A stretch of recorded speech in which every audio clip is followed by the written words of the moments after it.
The psalm very clearly. I will read it for you. Truly, my soul find rest in God. My salvation comes from Him. Truly, He is my rock and my salvation. He is my fortress. I will be never shaken. How long will you assault me? Would you all of throw me down? This leaning wall, this tottering fence, surely they intend to topple me from the lofty place. They take delight in lies. With their mouths they bless, but their heart they curse. Yes, my soul find rest in the Lord. My hopes come from him. Truly, he is my rock and my salvation. He is my fortress. I will not be shaken. My salvation and my honor depends on God. He is my mighty rock and mighty refuge. Trust him all the times, you people. Pour out your heart to him, for God is our refuge. Surely the low born are but a birth, the highborn are but a lie. If I weigh on a balance, they are nothing. Together they only a birth. Do not trust in extortion, or put in the hope in the stolen goods. Though your riches increase, do not set your hearts on them. One thing God has spoken, two things I have heard. Power belongs to God, and with you, Lord, is unfailing love. You reward everyone according to what they have done.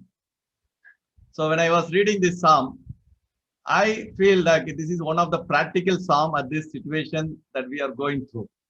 And many times we are also tormented by bad time, worried about, there is a worried, distress. Sometimes it lead to suicidal thought, grieving. We feel I was defeated, and we feel there is lot of problem which we cannot overcome. We feel sometimes bad mood, trouble, left and right will come in our life. And in that similar situation, the psalm is telling, he said, truly my soul find rest in God.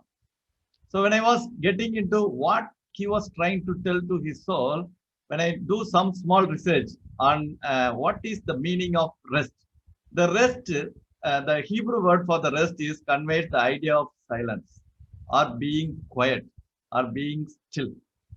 Okay. It is also related to the idea of Psalm 46, be still and know that I am God. It is also related to the word of Jesus, peace and be still. Rest is calming ourselves down long enough to claim in a given situation the presence, the promise, and the providence of God, which is our Lord Jesus Christ. When the Hebrew word rest being still, it doesn't mean that we have to do nothing and be still. No, you have to do all other work, but your soul has to still. You have to understand sometimes when the problem comes, we become stagnant. We will not move forward. We will be waiting, waiting, waiting. But this is not waiting. It is not non-doing. We have to do all the things, but our soul has to still. We have to be silent. We have to be quiet by doing all the things. So when I was reading this, four ways he overcome the challenges. If you read the Old Testament Exodus chapter 33, where Moses also gone through the similar situation, where he want to lead the Israel in the wilderness. If you read Exodus 33 verse 14, God says like this, my presence will go with you and I will give rest. Okay, my presence will go with you and I will give rest. So rest will be given by God. So what are the four things you have to do when we are tormented by this kind of situation? The first thing, you have to tell your aggravating people or annoying people. Because here Psalm is telling very clearly to the people. If you read verses 3 and 4, how long will you assault me? Would you all of you throw me down? This leaning wall, this tottering fence, surely they intend to topple me. From my lofty place, they take delight in lies. With their mouth they bless, with their heart they curse. He was telling to the people, those who are tormenting him, it is the time that he was having lot of problem. His son was after him. All his people have become an enemy. They want let him to down and to go to zero. Many times when we stand for the Lord, it will happen to our lives. The time will come that everything will go zero. We will, everybody want to see that we fall. But that is the time we have to tell to the annoying people, aggravating people. If somebody is doubting, tell Shankar, your faith is not good faith. You went wrong. And this is the time you have to tell them, no, I am in the right path. You have to tell to them, he is assaulting. How long you assault me? He was talking to the people, those who are tormenting him, annoying him. The second thing he has done is he has to he tell himself. If you read verse 5 to 7, most of them, yes, my soul, find rest in God. My hope comes from him. Truly, he is my rock and my salvation and my fortress. I will not be shaken. My salvation and my honor depend on God. He is mighty rock and my refuge. It is not only you have to tell to the people those who are assaulting you or tormenting you, the situation is bad. This is the time that you have to tell to yourself. You have to tell to yourself. I learned one thing, the communication, if you learn to communicate to others, will bring success in your life. The communication you learn to tell to yourself will bring happiness in your life. Many times, no, we neglect. And see what he was telling, my soul, find rest in God. My hope comes from him. He was telling to himself.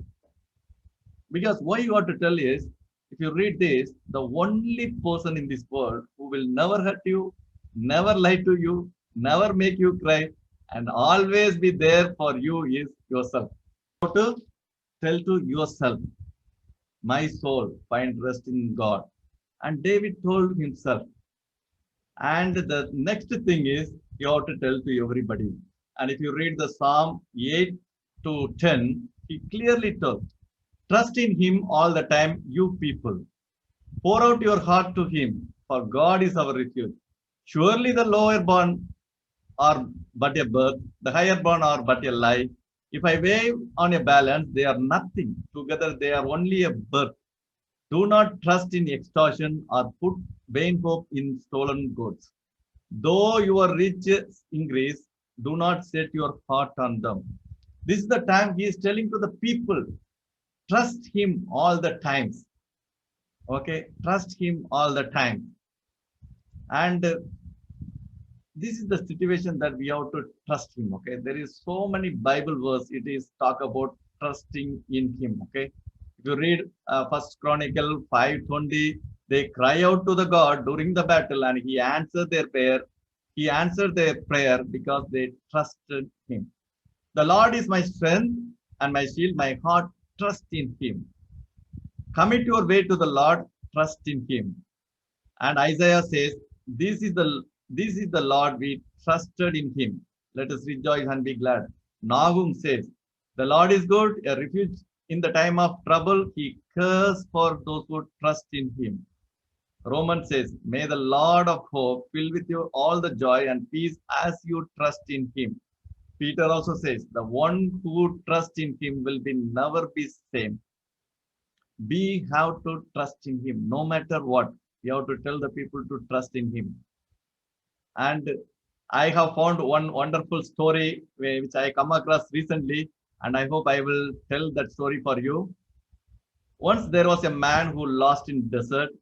The water in his flask had run out 2 days ago, and he was on his last leg. He know if he did not get some water, he will surely die. The man saw a small hut ahead of him, and he thought it would be a mirage or hallucination. But having no other option, he got closer and he realized it was real. So he dragged his tired body to the door with the last strength. The hut was not occupied. It seems it had been abandoned for quite time. A man entered it, hoping against the hope he found inside. His heart skipped, and he found a water hand pump there. It had been a pipe going through the floor, perhaps tapping the source of the water. He began to work on the hand pump, but no water came out. He kept it and still nothing happened. Gave up with the frustration. And it looked like After all, we are going to die. Just like that, when he was looking the other side, the man noticed there was a bottle in a corner of the hut, and it was filled with water and coked up to prevent the evaporation. He uncorked the bottle and he was about to drink the sweet life-giving water. Then he noticed there is a paper attached to it. The handwriting on the paper says like this: use this water to start the pump. Don't forget to fill the bottle when you are done. Use this water to start the pump. Don't forget to fill the water when you are done. Now here the dilemma. He could follow the instruction and pour the water into the pump, or he could ignore it or just drink the water. What to do? If he let the water go into the pump, what guarantee did he have it? What if the pump malfunctioned? What if the pipe had leaked? What if the underground reserve water had dried up? Maybe the instruction was correct. Should he take risk? If it turned out to be a false, he would be throwing out the last water he could ever see. With hand trembling, he poured the water into the pump. Then he closed his eyes and prayed to God and start working the pump. He heard the gurgling sound. Then the water came gushing out more than he could possibly use. And he took water, he drank the water, and he was going to alive. He was very happy. After drinking the water, he felt very happy and wonderful. And he found one pencil there. And also he found the map which showed that he was still far away from the civilization. But at least now he knows where he was going. So he filled the flask for the journey ahead, and he also filled the water bottle and put the cork back on it. Before he leave the hut, he added his own writing like this. One instruction to that, adding to that letter: trust me, it works. Trust God, it works. Many times our life will lead into this kind of situation. It will be always in dilemma, whether it will work, whether the word of God is work in our life. Can we trust this God? Can we trust the word of God? So many times, no, we will have this dilemma will come to our mind. But I am telling you, trust me, it works. Trust God, He will work. The last thing you have to do is 62 verse 11 and 12 is you have to tell God. Okay? You have to tell God. In other words, Lord, you are in control.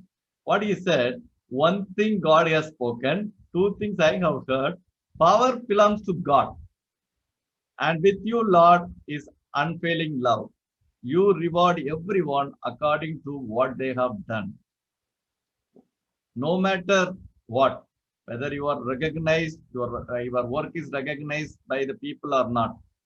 But you have to tell to God, because God is in God is in control.